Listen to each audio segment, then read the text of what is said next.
Okay, Bismillah ar-Rahman ar-Rahim.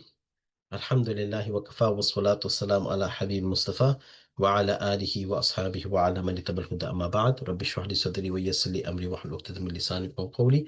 Subhanaka la ilma lana illa ma 'allamtana innaka antal alimul hakim. Now, before we begin, I know that this session is for 1 hour. You might potentially go over by 15 minutes because there's a case study exercise and there's a lot to be discussed here. So I'm trying to summarize and present everything clear and succinct as possible. But I am expecting many of the students here to engage with a lot of questions and so on. Okay, right? I will try to accommodate there. But just to be clear that this session might go on for another, might extend by another 15 minutes. Okay. So today we're going to be discussing the historical development systemization of Iftā course. This is like a short and a brief overview. I think one thing that'll be worth, but I don't have the time now, but I think what will be worth doing is if I asked each and every individual one of you where you're from. So in the chat, I do have the chat here. If each of you, if you can just actually post where you're from, which part of the world are you from, okay? So we'll see London, SK, who's SK? Okay, UK. Asha from London. Aisha Mia from Mauritius. Jawad, Maryland. Mohammed Sajid from Bradford. Okay. So we got Dawood from Germany. Oh, Dawood, mashallah. Yeah. Oh, yes, yes. I think I know who you are. You're one of my Alimiya sessions, aren't you, right? So, mashallah, Moin from Japan. Mashallah, Japan. Um, okay, mashallah, that's really good. That's interesting. Okay. Anyways, so today we're going to be discussing the historical development and systemization of Iftā and overview. Now, this is something without any exaggeration, right? Maybe you may not get this much detailed information in many of the Iftā programs, with the exception of you, illa mashallah, right? And this is something that was part of my research. This is an extract from one of my research dissertations for my master's. So when I did a master's, one of the chapters I had to write was the history of Iftā programs, right? So this is just like a short overview, okay, of the historical development. So last week we discussed what is Iftā. We talked about that in detail. So in today's session, we're going to be talking about the historical development. Then we have week 3, the methodology and application, and number 4, contemporary challenges, and takhasus Iftā, Balagh Academy. So any questions that you have about Balagh Academy, how the Iftā is going to be, the Iftā program, what the timetable, the teachers, everything, that will be all shared in the 4th session, inshallah. So please don't worry about that, okay? Now, so this is the overview content. So we're going to talk about first the systemization, the Hanafism, introduction to the Darse-Nizami, establishment of Dār-ul-Uloom Deoband, institutionalization of Iftā courses, Fatwa courses, role of Islamic institutes, and then some concluding reflections. Okay. So let's begin with some reflective questions. So this is where I need your participation. We'll spend about 5 to 10 minutes on this. I want you all to first explain how madaris have historically contributed to the preservation and transmission of the Hanafi fiqh. If anybody you can unmute yourself, or if you want, you can contribute using the chat. The first question is, how do you think the madarises or Islamic institutes have contributed, and how they preserved the Hanafi fiqh? Yes, Dawood, I recall. Inshallah, I'll speak to you. I will speak to you about that, okay? Not next week, the week after. So, well, the madaris of the Indian subcontinent, obviously, they've played a lead role in, well, how have they, well, by teaching, obviously, and by teaching students and developing in them the capability of, you know, further elaborating and commenting on and writing shuruhat of Okay. the fiqh works. Sure, that's a good answer. Okay, mashallah, that's good. Okay. Anybody else? through teaching fiqh in terms of books and materials, inshallah. All right, okay. Through teaching and maintaining the sanad and ijaza, okay. I'm not going to answer anything, but we'll answer all throughout the session, okay? Now, number 2, in what ways do Ifta institutes help in applying the Hanafi fiqh to contemporary issues? Give some specific examples. So this is more about the role of Ifta institutes. Okay, there is organized systems in the madarises. Okay, Sister Fawzia, that's really good. Anything else?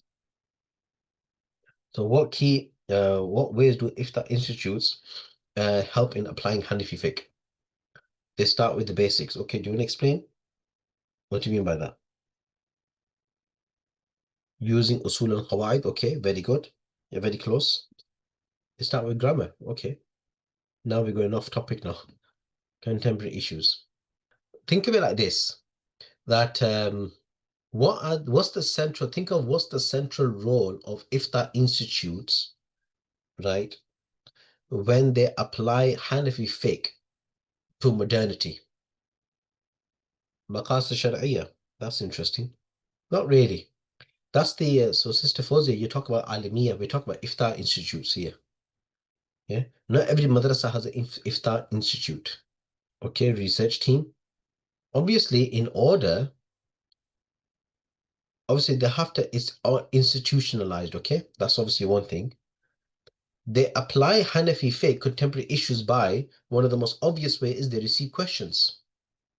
But what is the role of Ifta? Responding to people's queries. We talked about this last week. When we talk about the definition of Ifta is respond to people's queries, right?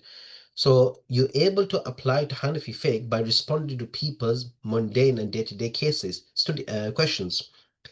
I mean, if I set up a Darul Ifta, I run a Darul Ifta anywhere, right? But if I set up a Darul Ifta and nobody's asking me questions, how am I going to educate people about the Hanafi fiqh? Yes? You'll find that from my experience that 80% of the people will focus only on those issues that are relevant to them. Okay? If you basically decide that, okay, I want to set up a course on usul al-fiqh, right? You're only going to get a handful of people. But let's say, for example, you want to set up, you want to do a little course or a session on issues related to divorce, for example, then those people who are suffering from divorce issues, they're more likely to join. Yes? So they respond to questions on the basis some have already decided usul, yes. Preparing students to under expert supervisions to respond to contemporary issues based on previous fatwas were found. Okay, that's basically the methodology. You're talking about methodology here. We're talking about that. How do Ifta institutes, what role do they play in applying Hanafi fiqh to contemporary issues? Simply because by dealing with modern cases, addressing people's modern queries, right?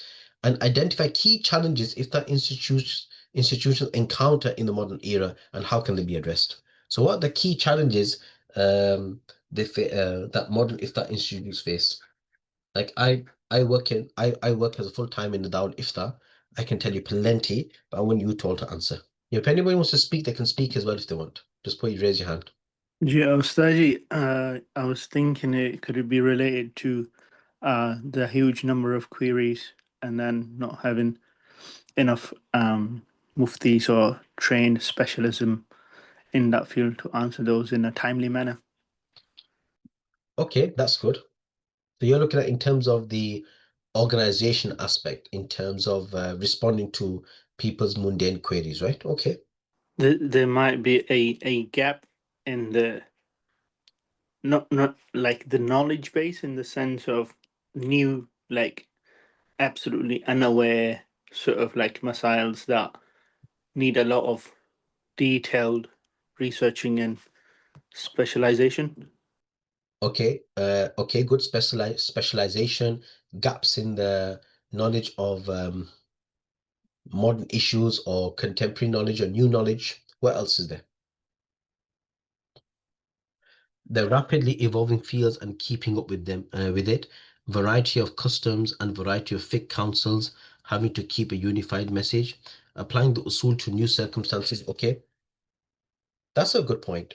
That we're always in our madarises we're taught to be transmitters.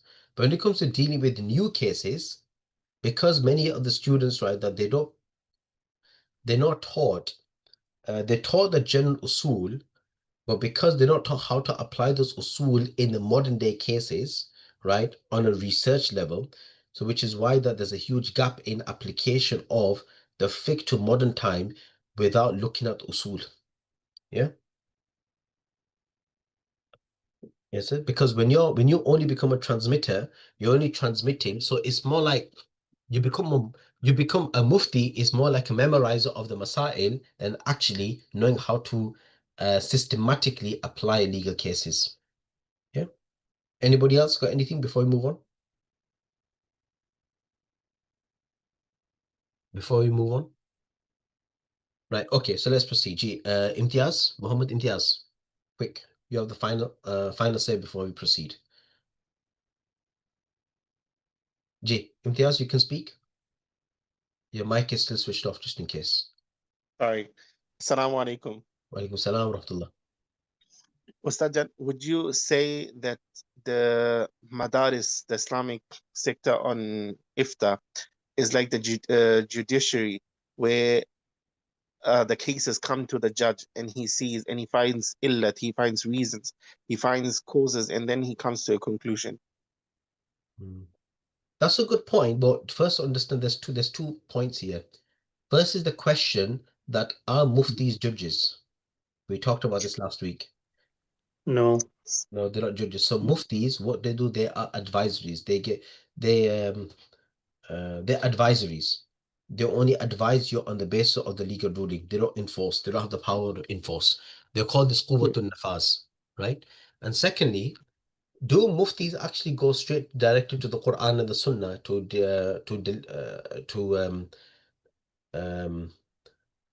deliver rulings, or they just transmit rulings from within the madhab? Then transmit from among the madhab there is a lot behind deduction of thing. Okay, that's fine. Yeah. Okay, good. I mean, I'm sure there's most of you can getting the awam not to rely on ChatGPT. That's it. That's a good answer. I was waiting for that. Now we have social media. Now we have ChatGPT. Okay, type in. Don't do this, by the way. Okay, I'm not encouraging you. Just type in. Okay, what's the ruling of women going to the masjid? Right? Is it permissible or not? Type in ChatGPT. It'll give you a long list of answer, and then when Apple will say, I've got a fatwa now from ChatGPT. Either it's jais or it's not jais. Yeah, you'd be surprised. People do that. Yes. As I was saying, is that people now becoming more and more reliant on social media that is disconnecting the awam from the real experts. Okay, from real experts. And not only that, because due to the advent of ChatGPT, it's now empowering lay people, non-educated, non-scholars. I say non-scholars.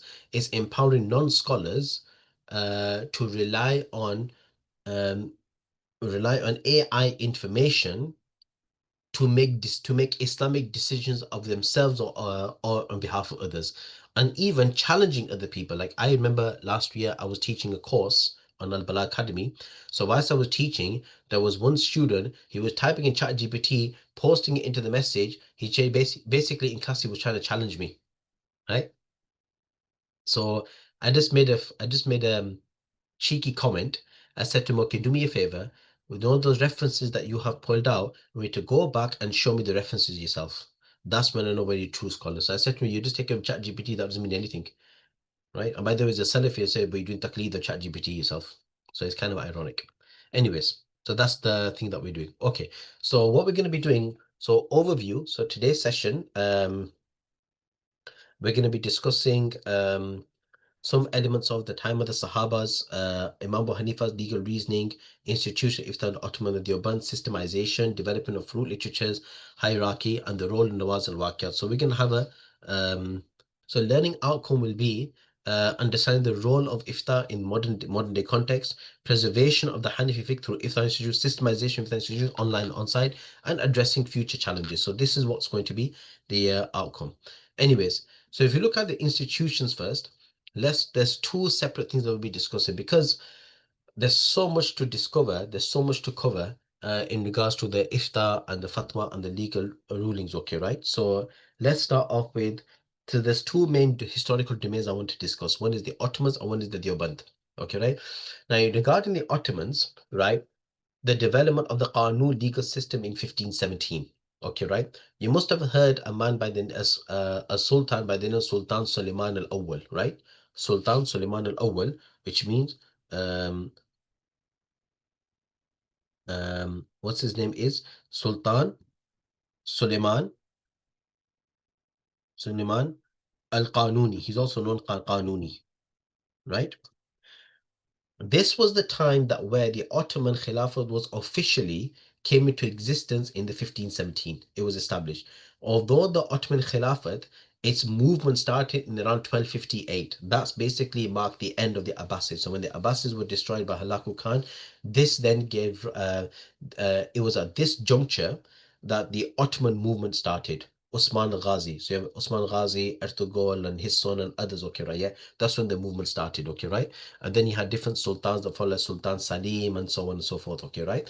So in the earlier, so the earliest 14th century, the movement of the Ottoman Khilafat started, but it was not systemized, it was not institutionalized, systemized up until 1517. When did Sultan Muhammad Fatih, when did he conquer Constantinople? Anybody know? Does anybody know? I think it was in 1453, I think. I could be wrong, 1453, 1459. So can somebody just check that for me, please, okay?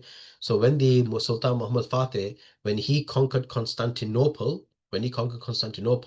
then that officially marked the end of the Roman rule. It officially marked the Roman rule, and this became the capital of the Ottoman dynasty. It basically paved the way for the future establishment of the Ottoman dynasty, and they changed the name from Constantinople to Istanbul, right? And by the time it came to 1517, Sultan Suleiman al-Qanuni, known as Qanuni, he established a legal system in 1517. It was the time that where they co-opted the Mamluks, and the Mamluks, they surrendered. Yeah. Okay, good.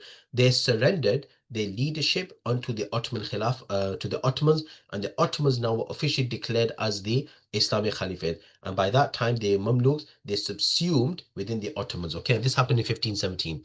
So why 1517? And what's interesting, this was the same year that where the Protestant movement started in Germany. You know, Martin Luther in 1517, when the Protestant movement started, coincided at that time as well. But in any case, I digress.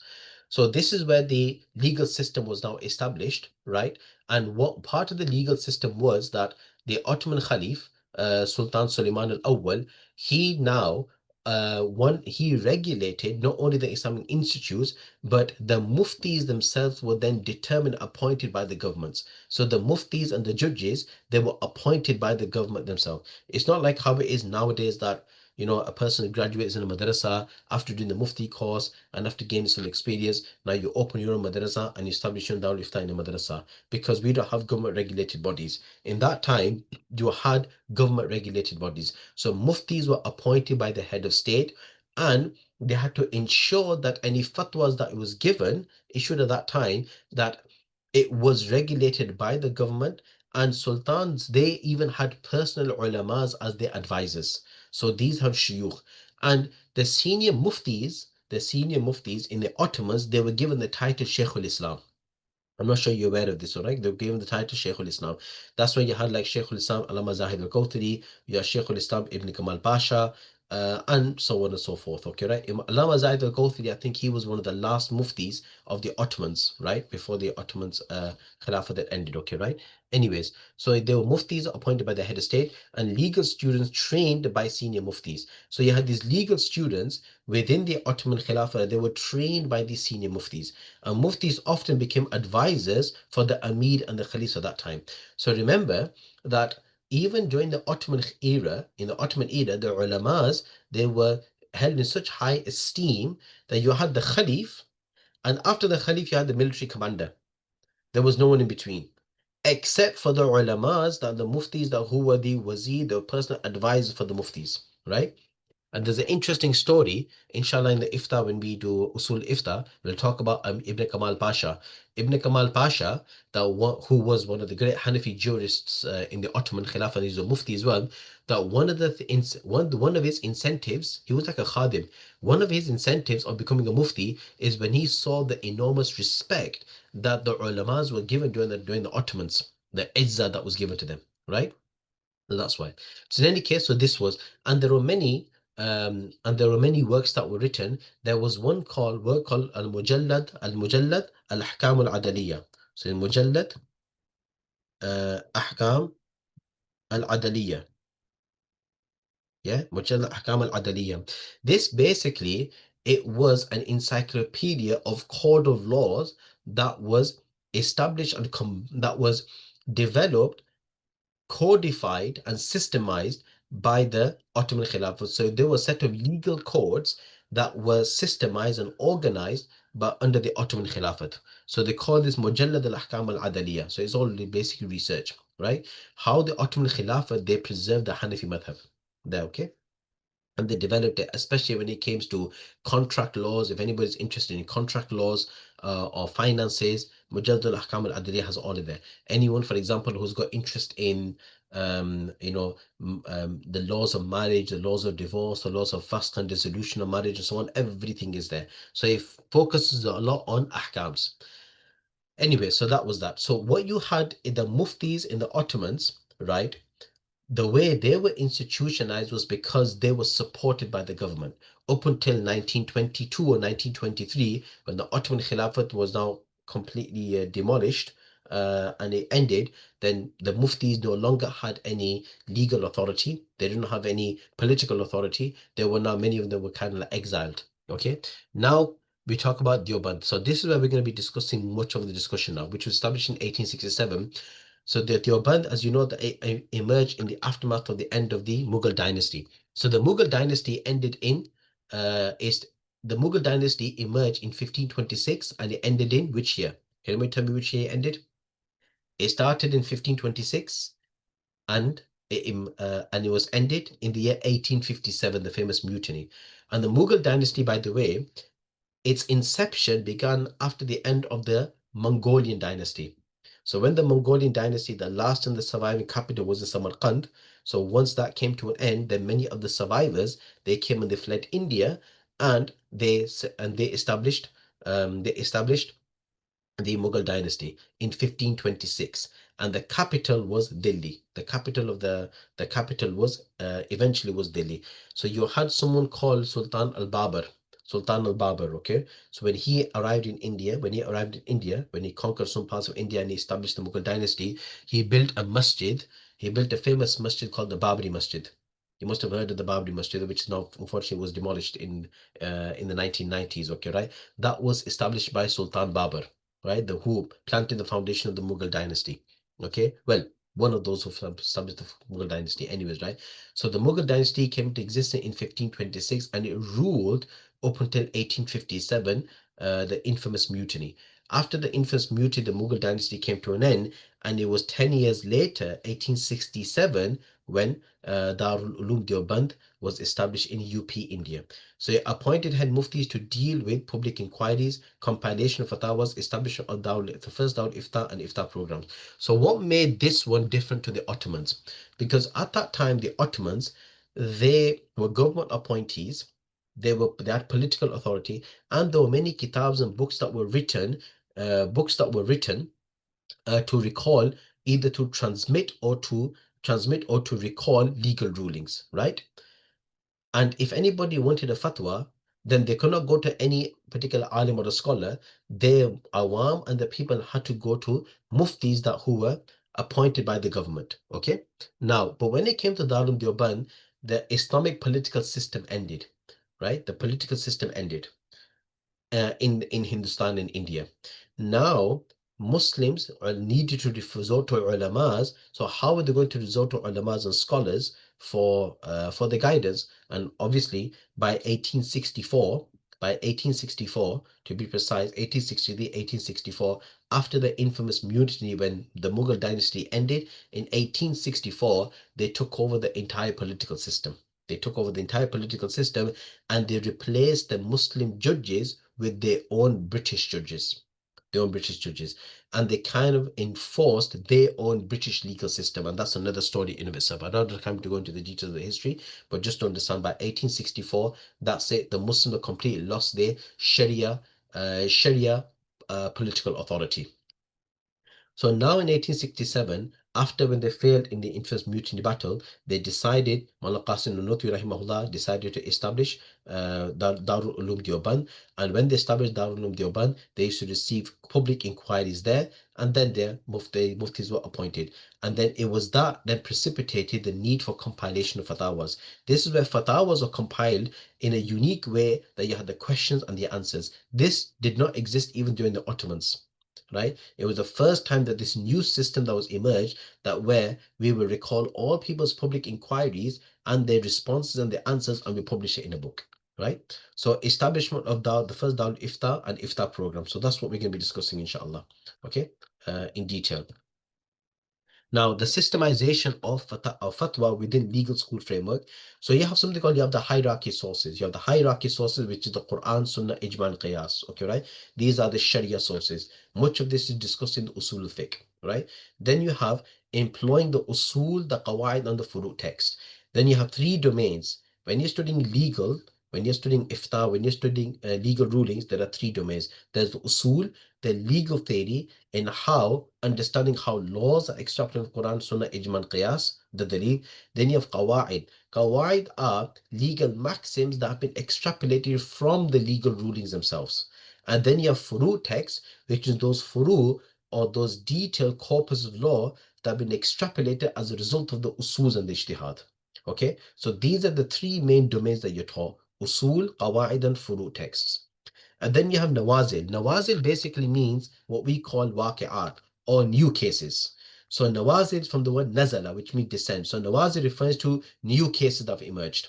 So dealing with unprecedented issues and new cases, and then you have fatwa writing grounded in the precedent. So when it comes to fatwa writing, so writing a fatwa in a way that has been in following the early predecessors and following the methodology of how to respond to an answer, what answer to give on basis on what particular text and what particular ruling. Okay, so this is like a systemization. So this is like an overall summary of how the Iftā program, the Fatwa program, the framework of Fatwa program was systemized.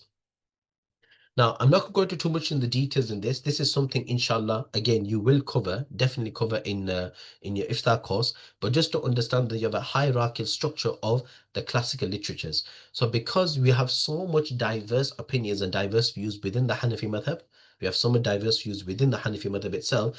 So how do we determine the most authoritative positions, authoritative opinions within the Hanafi madhab, right? So we have something called the Zahiri Riwayah. Zahiri Riwayah, they're basically the ancient books, the six major books written by Imam Muhammad. Now, Imam Muhammad, he was a prolific writer. There are many books that he's written, but amongst them, there are 6 major collections of his work that form the pillar and the foundation of the Hanafi madhab. So without this, right, there will be no Hanafi madhab basically. So this is like the core pillar. Why? Is because those works, they contain the authentically established and transmitted opinions from Imam Abu Hanifa, Imam Abu Yusuf, Imam Muhammad. Yes. So whenever there's usually a clash between the different opinions, then they say, okay, whatever the Zahir Riwayat opinion is, then it's that. Then you have the Nawadir.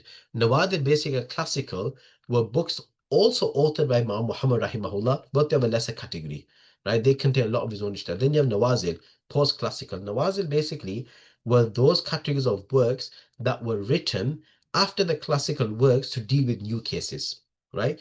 Those new masail, new cases that not been reported by Imam Abu Hanifa, Imam Abu Yusuf, Imam Muhammad, but they had to use, but the scholars of ijtihad of this category, they had to exercise all of their independent legal reasoning to discover and to respond to the new case in light of the Hanafi principles, in light of the principles and the ijtihadi methodology of the early Hanafi scholars, right? Then you had the mutuns.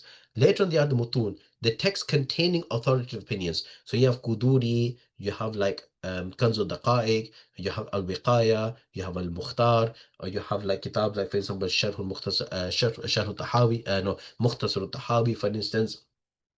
You have al-Kafi. There are many legal mutuns that were then written, and those mutuns were introduced as part of a syllabus that which early Hanafi scholars would teach to the Hanafi students, so they understand what are the Hanafi positions on particular matters, right? And those mutuns, they contained the Zahir Riwayat opinions. Yes, they contained them. And then after that, you had shuruhats, you had commentaries of those mutuns. So after those mutuns, you have commentaries. Like, for example, Quduri. Now there are many commentaries in Arabic and in Urdu, right? Those commentaries were then written, and then you had fatwa compendiums, contemporary edicts. Then you had specific type of compendiums that were written that which the muftis can rely on to give fatwa. For example, you have fatwa Hindiya, you have fatwa Tatarkhaniya, you have 𝗦𝗆𝗀𝗆𝗆𝗆, for example, you have Fatwa Shami, many other kitabs that were written for contemporary edicts. Okay, so this is basically the general overview of the hierarchical books. And then these are the kitabs. You have the books of Furu, you have Hidayah, Mabsut, Fatwa Hindiya, Radd al-Muhtar, legal reasoning based on layered textual precedents. So you have all of these legal reasonings that were based on this text. So you have the text itself, but there were legal reasoning behind it. Then the Nawaz al-Waqi'at, which were, so Mufti must align all new cases with the established usul and qawaids, right? I think, let me just, yeah, they must align with the, yeah, so they must align with the established usul, qawaid, and precedent of fatwas. So when a mufti is given a fatwa, and this is part of the Iftā course, you'll be trained on how to give a fatwa that's in line with the madhab. So no person can decide to give a fatwa based on his own independent ijtihad. So you know what, right? I want to give a fatwa permissible because the Quran says it, because the Hadith says this, right? There's a methodological principle, there's a framework. There's a way that you give a fatwa. There's a principle behind. There's a methodology behind how you give fatwas, right? Now, Hanafism in India during the Mughal, so 1526 to 1857, right? So how was Hanafism in the Mughal era? So we talked about the Ottomans. Now let's look at the Mughal era. So Hanafism predated the Mughal era. Many fatwa collections existed before then, such as Fatwa Tatarkhaniya. Now you see this here behind me. You see this shelf of this collection of this coloring book.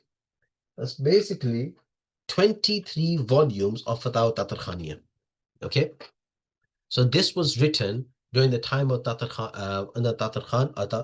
Khan dynasty, right, which was around the 14th century, right? And this is probably one of the most excellent resources for a Hanafi student, for a Hanafi Mufti, because it has all of the detailed furu'at and masail in there. You'll find everything in there basically, right? And Hanafism continued to flourish under the Mughal dynasty. So when the Mughal dynasty, when it was established, not only was it established, but it brought with it the Hanafi madhab too. So they all rule according to the Hanafi madhab. So many fatwas are compiled and incorporated into the administration of the state. So that's why, so many of the fatwas, according to Hanafi, they were introduced as part of the constitutional law of the Mughal dynasty, right? And the Fatwa Hindiya was then compiled under the patronage of the Emperor Alamgir Aurangzeb around this time. So Alamgir Aurangzeb, he ruled between 1658 to 1707. Now, when we talk about the Mughal dynasty, the first person who comes to mind is Alamgir Aurangzeb, right? There's a debate of whether he was pious or whether he's not pious. Irrespective of that, many historians state that the Mughal dynasty reached its pinnacle during the time of Alamgir Aurangzeb. He ruled between 1658 to 1707. After 1707, that is when the Mughal dynasty was in a steady decline. Not a sudden decline, a steady decline until 1857. Yeah? That's basically 100 years, 150 years. So that 150 years period from 1707 till 1857, it was in a steady decline. Alamgir Aurangzeb, he was basically the pinnacle. His reign was like the pinnacle of the Mughal dynasty. And not only that, he conquered lands, he strengthened the economic system, and not only that, it was through him there were many madarises and Islamic institutes and madarises that were established. And it was at this time that where he gave the command he gave the instructions of Fatāwā Hindiya, which is going to be one of your references, resources. He instructed for it to be compiled, right, during this period. And he appointed a council of 40 scholars. Some say 24 scholars, right? 40 scholars, right, for them to compile Fatāwā Hindiya. Amongst those people was Shah Waliullah Rahimahullah's father, Shah Abdul Rahim. Shah Abdul Rahim al-Dehlvi. He was amongst those council of 40 ulama scholars, and which edited by Nizamuddin al-Burhanpuri and 24 other scholars based on the classic connection of the Hanafi jurisprudence. So you know Fatāwā Hindiya, yep, Fatāwā Hindiya and Fatāwā Alamgiriya, they're the same. When they call it Fatāwā Alamgiriya, is because named after Alamgir Aurangzeb, because he was the one that who gave the instructions. And Fatāwā Hindiya because it's known as, because it was in India, Hind, right?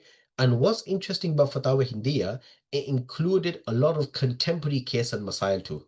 Contemporary masail. Not only does it include the classical masail, but also contemporary masail relevant to that time. Okay. So Delhi at that time was the hub of luminary scholars, and it was the epicenter of scholarship and writers. So you had Aurangzeb. So Alamgir Aurangzeb established many religious universities, colleges. Among them was Farangi Mahal in Lucknow. So you have Farangi Mahal in Lucknow that he established there. He laid the foundation which Muhammad Sahalbi founded in 17th century. Then Shah Abdul Rahim. Shah Abdul Rahim, Shah Sahib's father, founded the Madrasa Rahimiyya. So in Delhi, you had a madrasa called Madrasa Rahimiyya or Rahmaniyya, right? And this was a very traditional school. It was traditional madrasa where they emphasized. Yes, that's what we Alamgir Aurangzeb. Yeah, that's what we talked about, didn't we, in the previous slide? Yep.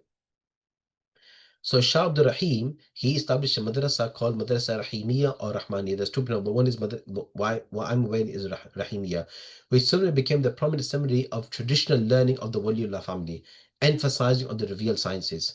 Because there were many other sciences that were taught, but the Rahimiyya, it emphasized more on the traditional sciences, Quran and Hadith, basically, right? And then around 1964, just give me a second. Don't know why that's bold. Don't like it when it's bold. Yeah. So at that time, they didn't follow something called the Darse-Nizami. Okay. They didn't follow the Darse-Nizami. Okay. The Darse-Nizami was something that was introduced by Mullah Nizamuddin. I forgot his date of death. Can somebody just quickly Google Mullah Nizamuddin of India, which year he passed away? I think he passed away in 1760 something. So if Sajid, can you please check for me if you don't mind, yeah? So around 1694, Aurangzeb instructed Mullah Nizamuddin. Now, first on the sun, 1748. Excellent, Jazakallah. I'll just add that in now. 1748. Now, he was the contemporary of Shah Waliullah. 1748 was the same time that Shah Waliullah was also alive. Shah Waliullah. So Shah Waliullah was born in 1706. Yeah? Shah Waliullah. And coincidentally, that was the same year that Muhammad Abdul Wahhab was born as well. So Muhammad Abdul Wahhab was born in 1706 in Hijaz, in Najd, and in the same year Shah Waliullah was born in 1706. Yes.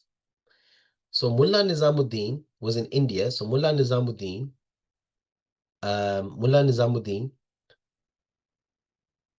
and Shah Waliullah and Muhammad Abdul Wahhab in Najd, they were born at the same time.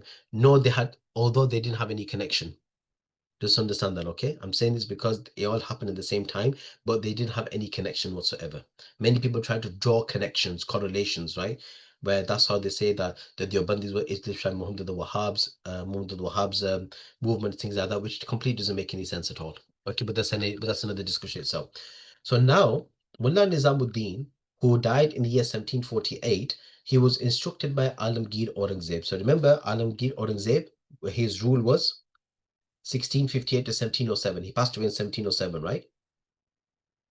So during that time, 1694, he instructed Mullah Nazim to establish a religious seminary in Farangi Mahal in Lucknow. And what he did, that the property, he gave the properties waqf to him and told Mullah Nizamuddin after he completed his studies. Now his father's name was Shah Qutbuddin. Okay, Qutbuddin. Okay, Shah Qutbuddin. Shah Qutbuddin. He was Mullah Nizamuddin's father. So he studied hadith and many of the sciences under him. And Mullah Nizamuddin, after completing study, he established a madrasa, an institute in Farangi Mahal Lucknow, and he introduced and established a madrasa there along with his brother Mullah Muhammad Radha. Radha, okay? It's supposed to be Radha, sorry, not Radha, it's supposed to be Radha. Let me just correct that. I don't know why. Sorry, just give me a second. Do apologize for this. I don't know why it must be Radha. Now, the reason why I'm giving you this history is because this explains to you how fiqh came about through this. Now, if you look at the his syllabus, if you look at the traditional Darse-Nizami syllabus, it comprised of these two. You had rational sciences, which were aliyat, this with the hamza, okay, which include mathematics, logic, rhetoric, and jurisprudence, right? Jurisprudence fall into this category. And then your revealed sciences, which is aliyat, which is tafsir, hadith, and Sufism. So just to understand though, the traditional Darse-Nizami of Mullah Nizamuddin, it comprised of logic, it comprised of philosophy, it comprised of mathematics, okay, right? And the aliyat, it only included Jalalain. So tafsir Jalalain and the qira'at of Sahih Bukhari. It did not include at that time or the Sahih Sitta. It only included Bukhari. It also, some scholars say they included Mishkat as well. Mishkat, and then after that, then Bukhari, the book Mishkat Musabi, and then Sahih Bukhari, and Tafsir Jalalain. So these were the some of the sciences that were traditional sciences that were taught. The other sciences were rational sciences. The question is, why is it that Mullah Nizamuddin emphasized more on the rational sciences? Because that he believed that these were essential tools for a faqih, essential tools for a faqih in order for them to understand fiqh and understand, give them the tools of how to give them the rational tools in developing their knowledge in fiqh, right? And you know how was the Darse-Nizami taught and so on at that time? That's a separate discussion altogether. But let's just move on. But in any case, now after the establishment of Darul-Uloom Deoband, so when Darul-Uloom Deoband was then established in 1867, right? When Darul-Uloom Deoband was established in 1867, in the aftermath of failed success in mutiny, Mawlana Qasim Nanoti rahimahullah, right, who passed away in 1830 to 1880, Mufti, it was established by two main scholars. The first was Mawlana Qasim Nanoti. Can you please share your email ID and contact number? Is this, you want mine? Sorry, is it for me? Oh, sorry. Okay, I'll share it later on. Anyways, if it's for me. Anyways, so Darul-Uloom Deoband was established in 1857 after the end of the Mughal dynasty, 10 years after the Mughal dynasty. Some say it was established in 1866, but I think it was 1867. In any case, doesn't matter. By Mawlana Qasim Notwi and Mufti Ghanghohi. So Mawlana Qasim Notwi was born in 1832. He died in 1880. Mufti Ghanghohi was born in 1829, passed away in 1905. And now, when they came to establishing Darul-Uloom Deoband, the first question was about the syllabus. How do we now introduce a syllabus? So what they did, because Maulana Qasim Nanotwi, rahimahullah, and Mufti Ghanghohi, rahimahullah, because they benefited from the descendants of the Waliullah family, and they were very traditional. So they were familiar with, and Maulana Qasim Nanotwi will also benefited from logic and from mantiq and the Mullah Nizamuddin's Dars. So what Darul-Uloom Deoband did, it fused them both together. So the traditional, so okay.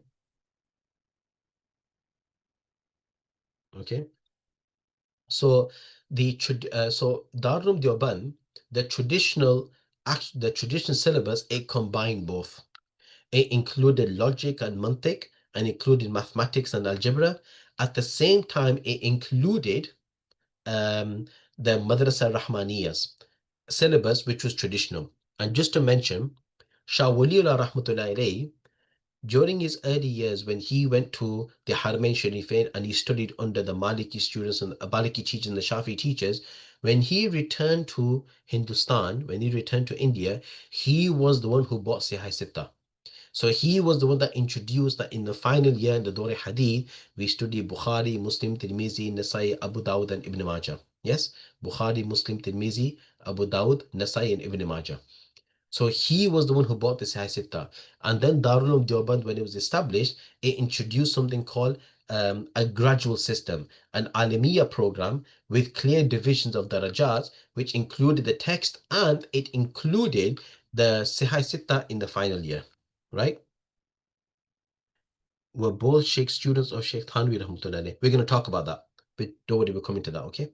Thanvi Rahmatullah came afterwards, okay? And one of the first students of Darul-Uloom Deoband was Sheikhul Hind, Mahmud Hassan. Okay, Sheikhul Hind, Allah Mahmud Hassan Sahib Rahmatullah, okay? So he was the first student of Mal Qasimi's first student of Darul-Uloom Deoband. Anyways, now if you look at the luminous shuyukh of Deoband, so we can, I've kind of summarized all this in the in the generations for you, okay, right? So you had the four pioneer generation of that of which basically are the foundation of the Deoband scholars, okay, right, of Deobandism. So you had the first generation, Maulana Qasim Nanotwi, Mufti Shid Magangohi, and Muhammad Yaqub Nanotwi. Muhammad Yaqub Nanotwi, he became the second principal after the demise of Maulana Qasim Nanotwi rahimahullah. Okay, so first understand this. So this is the first generation. Then you have the second generation who were the students of these scholars. Okay. Remember, Sheikhul Hind, Mahmud al-Hassan. Remember, these are I've included the year they were born, the year they died as well. Okay. And then Shah Abdul Rahim Raipuri, rahmatullahi alayhi. I couldn't find his year of birth, so I just put year of death. Okay. And then you have Mullah Khalil Rahman Sarampuri. Mullah Khalil Rahman Sarampuri, rahimahullah, who was the teacher of Sheikh rahmatullahi alayhi. Okay. And then you had Mufti Azizur Rahman Usmani. We're going to talk about him in a minute. He's an important figure we're going to discuss. Mufti Azizur Rahman Usmani. And then you had Mullah Ashraf Ali Thanvi, rahimahullah. So Imam Murshid Thanvi was in the third generation, right? Born in 1863 and 1943. Then you have Mullah Anwar Shah Kashmiri, rahmatullah, 1857, 1933. Then Mullah Ilyas Kandelwi, Sheikh Muhammad Ilyasa, who was the founder of a Tabligh Jamaat. He was at this stage. And then you have Sheikh Hussain Madni, rahmatullah. So these were, there were many scholars, but I've just mentioned the prominent ones that we're familiar with, okay, right? So these, and then you had like Mufti Azizur Rahman Sahib, then you had like someone else. There was another one who was a scholar in adab, in literature. He was Mufti Shafi Sahib's teacher as well.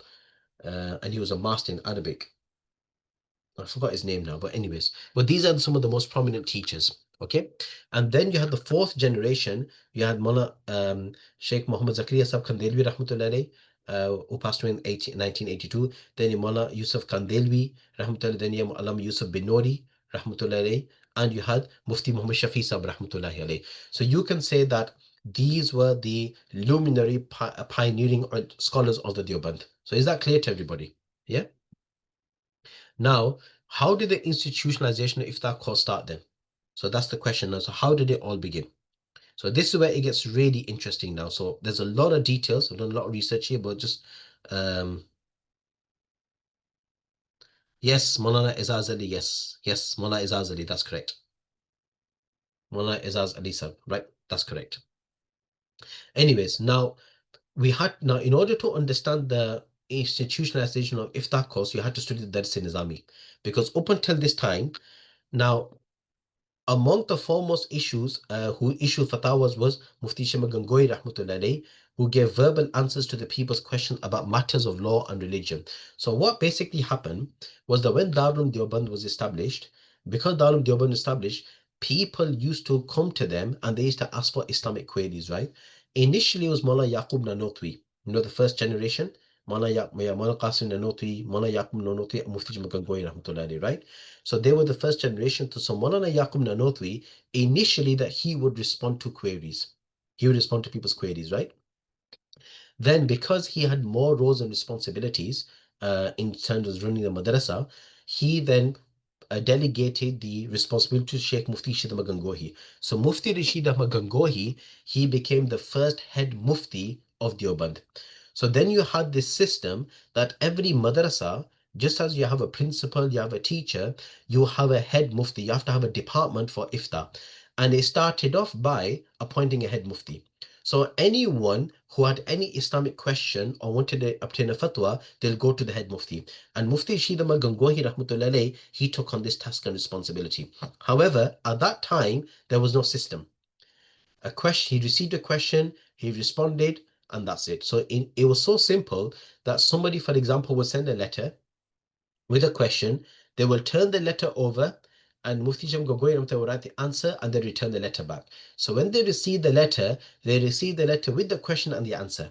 So this is where the system of compiling a fatwa, that you had the question and answer started. So this was something that was innovative. It was something that was innovative, right? So that's what they did. So that's why you had the Fatāwā Rashidiyya, which is Mufti Sham Gangohi rahmatullahi, all of his known fatwas that he's given. Remember, that's not the only fatwa, it's only one volume. Although it's only one volume, but there were hundreds of fatwas that he issued, but much of them, they were not preserved because most of the fatwas are either given writing or verbal. In fact, most of the fatwas given verbally, right? So a collection of fatwas based on the Hanafi legal tradition were compiled into comprehensive fatwa volumes, and this developed. And then, however, then and then when the other students, when they were now studying under these great pioneering scholars, then after there was a scholar by the name of Mufti Azizur Rahman Sahib Usmani. He's from the Usmani family, right? Born in 1859, died in 1928. Yes, Mufti Azizur Rahman Sahib, right? He studied under Mufti Sham Gangohi rahmatullahi alayhi, and after them and through mashwara of the senior elders of the Deoband, Mufti Sham Gangohi rahmatullahi made the decision that Mufti Azizur Rahman Sahib will now be the next head Mufti. He'll be the next appointed head Mufti of Deoband, and he will now answer all of the queries. Yes? Answer all queries. Now, just to understand here that now moving forward, this development created the necessity to establish Darul-Iftas and Ifta courses, concurrently aiming to train future muftis. Because of the so many legal queries that they used to receive, now there was a need to establish something called a Darul-Ifta. Now, once they established a Darul-Ifta institute, now they had to, this then precipitated in establishing Ifta course. We're going to talk about that. So Darul-Ifta, Darul-Uloom Deoband, was founded in 1892, 25 years after the institution's establishment. So now by that time, because in 1892 was the first time that Darul-Uloom Deoband had something called what we call an Ifta office, a fatwa office now. We said Darul-Ifta department. Yes. Although the process of answering queries and the head mufti was already existed before.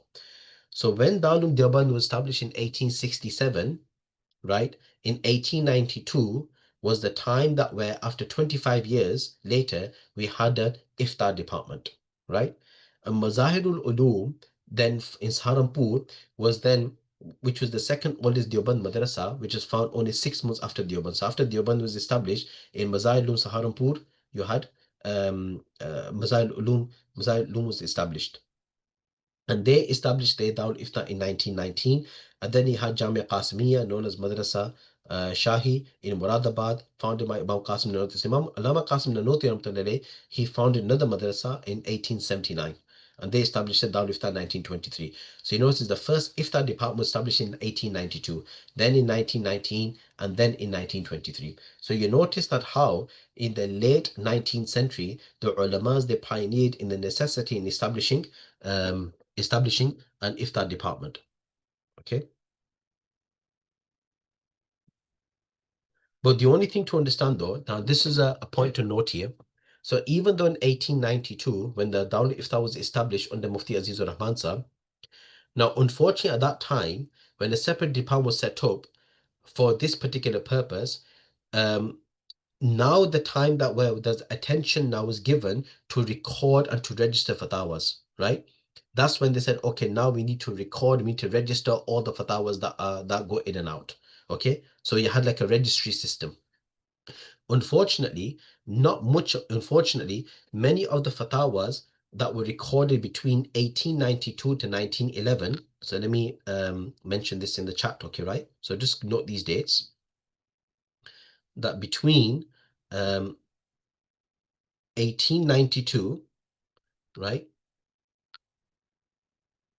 1892 to 1911, between that time, many of the fatawas that were recorded, there were many that were lost. It was only up until 1912. So we need to note this: 1912 up until 1927, where all of the fatawas were carefully recorded and published.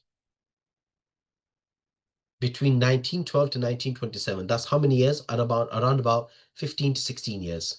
So that 15 to 16 years period, all of those fatawas were then begun to be recorded systematically. So they were recorded systematically, and they were chapterized into specific abwabs, and they were compiled.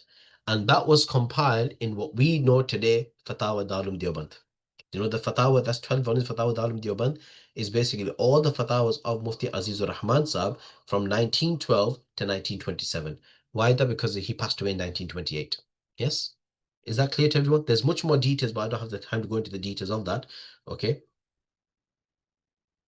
But otherwise, from that time onwards, the fatwa is in Urdu or Arabic. It's in Urdu. It's all in Urdu, right? Fatwa Darul-Uloom Deoband. Anyways, there's much to be mentioned about that, but we have to swiftly move on. I mean, I can give you a whole history lesson on this, but that's going to take another time. Anyways, now is Mufti Azizur Rahman Sahib. So that's why he was an important figure. That's why I mentioned that he was an important figure who passed away in 1928, who was Mufti Shafi Sahib's mentor and teacher. And Mufti Shafi Sahib Rahmatullah Alayhi, who's Mufti Taqi Usman's father, he trained his Iftā under not only Marshid Thanwi, but under Mufti Azizur Rahman Sahib. And he helped Mufti Azizur Rahman Sahib in his fatawas as well too. Right? So he was like his research apprentice. So Mufti Azizur Rahman Sahib, he was the one that not only did he organize and systemize the Dawul Iftā department in India, but many other ulamas and scholars from different madarises, they implemented and they replicated his model of establishing a fatwa department. And he was the one then who introduced an Iftā core syllabus, because he had this vision that if we're gonna have head muftis and Iftā department, we need to train students. So he then organized a class or a program to teach advanced students, to specialize students in Hanafi fiqh and Hanafi madhab and how to give fatwas. This is where Iftā core syllabus started. And one of the first and foremost students was Mufti Shafi Sahib Rahmatullahi Alayh. So this is where the Iftā core syllabus was introduced, and it incorporated the following, okay, right? So incorporated, for example, these main categories. So what was it?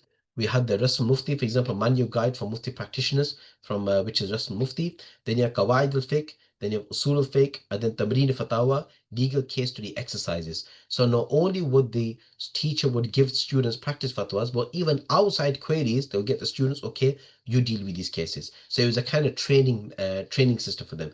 And then they had inheritance, miras, and mutun, meaning reading of Hanafi legal manuals. Okay. So these were the Deobandi Fatawa literatures. So these are the literatures that which form the foundation. They form the foundation of the Hanafi Deobandi manhaj of fatwas. So the first and foremost, Fatawa Rashidiyya, Mufti Jim Gangohi Rahmatullahi Alayhi.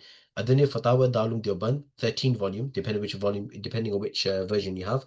So this is by Mufti Azizur Rahman Sahib. So remember, it incorporates all the fatawas from 1912 to 1927, all those fatawas. And then it continued to develop since then. Then you had Marshid Thanwi Rahmatullahi Alayhi, Kifayat al-Mufti, Mufti 𝗀𝗵𝗺𝗺𝗃𝗧, Ya Fatāwā Rahimiyya, Mufti 𝗪𝗚𝗺𝗺𝗺 and Ya Fatāwā Mahmudiyya, which is 20 volumes, Mufti Musa-Gangohi. There are many fatwas that have been written since then. Obviously, I have certain personal favorite ones. Inshallah, we'll discuss them some other time. Anyway, so now the role of Islamic institutes. So what are the roles of Islamic institutes, particularly relating to Iftā?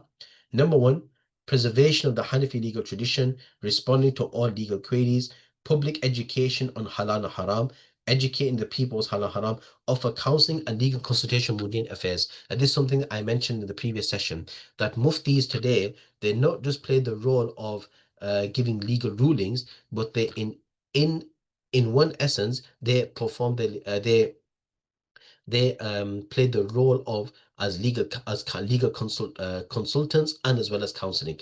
So which is why even I work in Dār-ul-Iftā, we were doing for 15 years now, alhamdulillah. I've noticed that even the last 5 to 7 years, the dynamic roles of mufti is also changing. You're becoming much more of a counselor and legal advisor than actually giving fatwas. So although I do give fatwas anyway, right? I know I do write detailed fatwas and write articles, but I noticed that more people now contact Dār-ul-Iftās for advice and nasihat. So you're more like a counseling. So which is why I mentioned in the previous session, I will emphasize, I think it's important that if you want to become mufti practitioners, you need to do some counseling sessions. You need to attend some programs or courses on counseling, so you know how to counsel people, right? Give people legal advice and counseling, so on. So address current challenges to modernity, meaning deviant sects, expected to remain up to date with new knowledge. This is one thing that muftis don't do. They don't remain up to date with new knowledge. They stick so much to the classical works that they overlook the contemporary knowledge. Application, contextualizing legal tradition to modernity. These are the roles of Iftā institutes. Okay, so what are the current challenges? Rise of artificial intelligence. We have rise of artificial intelligence now. Social media influences, wider accessibility of knowledge. Knowledge becomes so widely accessible that people no longer consider it as necessary to go to muftis now. And globalization of knowledge, because globalization of knowledge has become so globalized that people now, they got more access to muftis. So you have something called, so today people practice something called shopping for fatwas. So not only do they, so it's not like how it used to be back 50, 60 years ago, 100 years ago, where you had a head mufti in every village, where the people will only attend and consult one particular mufti in this village, or maybe 2 muftis in a village, and that's it. People won't travel outside of the villages or cities just to get a fatwa from another scholar if they already had local muftis there. Right? But today it's not like that now. We're living in a global village, social media. A person can have access to 20 muftis in a short space of time. That's why we have something called shopping for fatwas, right? So globalization of knowledge, this is another challenge now. How do we restrict and maintain that? Restrict that, sorry. Traditional Iftā programs lack in developing mufti specialists. This is one thing that I've noticed, and this is the vision of Balagh Academy, that we produce mass production of muftis, but not specialists in specific areas. Gap between traditional muftis and Muslim academic specialists. I think it's important in this day and age that we need to, we need to connect.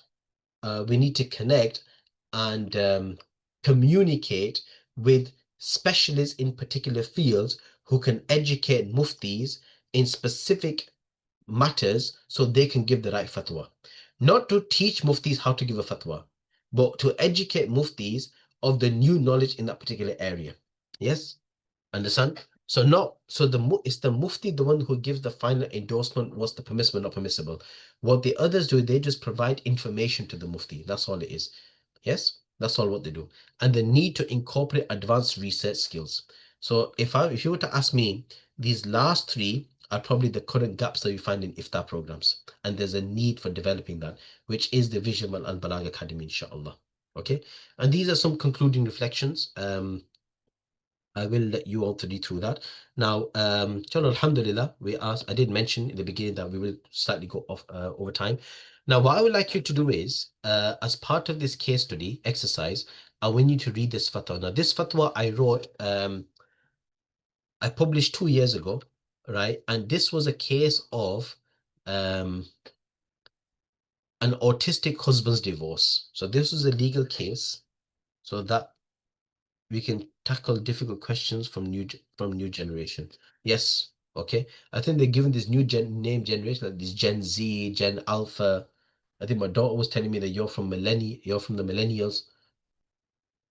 I don't know where these names came from, right? So we say we're the Gen Zs. Now after that, then it's gonna be the Gen Alpha, and Allah knows best what they're gonna come out with after that. Okay. Anyways, right?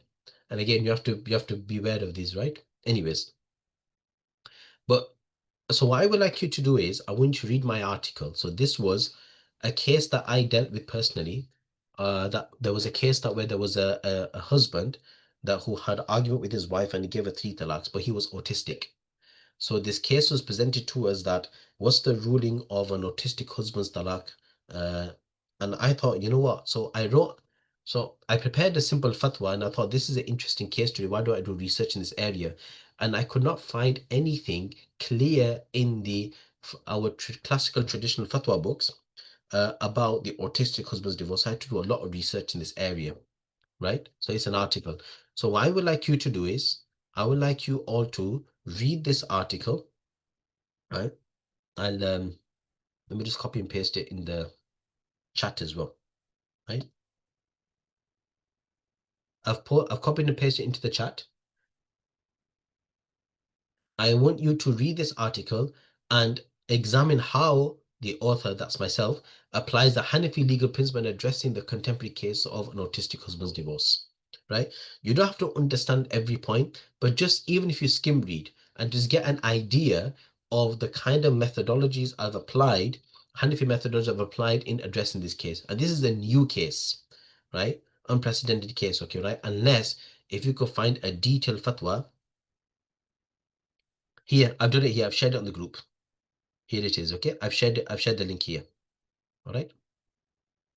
And I want you to read this and then give me your feedback. Well, not feedback, but give me your thoughts, okay? Share your reflection. So the next week, the first 5 minutes, we'll have a reflective discussion on this, inshallah, and then we'll proceed with the next. Okay, Jazakumullahu khair. We have about a couple of minutes. If anybody has any questions, please do fire away. Otherwise, I do sincerely hope everybody benefited. I do apologize if it was overloaded with too much information, but I think it was necessary so you understand the value of Iftā. The same case happened in my distant friend, autistic, married a very poor girl, so her brother gets the money as he belongs to a family. Alhamdulillah. Okay, that's fine. No worries. Okay, if there's no other questions, then we leave it at that, inshallah. I wanted to, before I begin, how's my delivery? Was it smooth?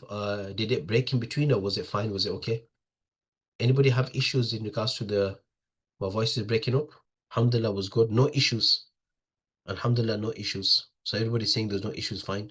So today your voice broke up a couple of times. Maybe it was connective issues on your side, but everybody's saying that it was smooth and no problems. Because I've got full connection anyway. I've got an internet router here as well, so I got good, strong connection. So anyways, let's leave it at that. Jazakumullah khair for attending, and I look forward to seeing you all next week. Next week's session. So next week we'll be discussing the methodology. Okay. Assalamu alaikum wa rahmatullahi wa barakatuh.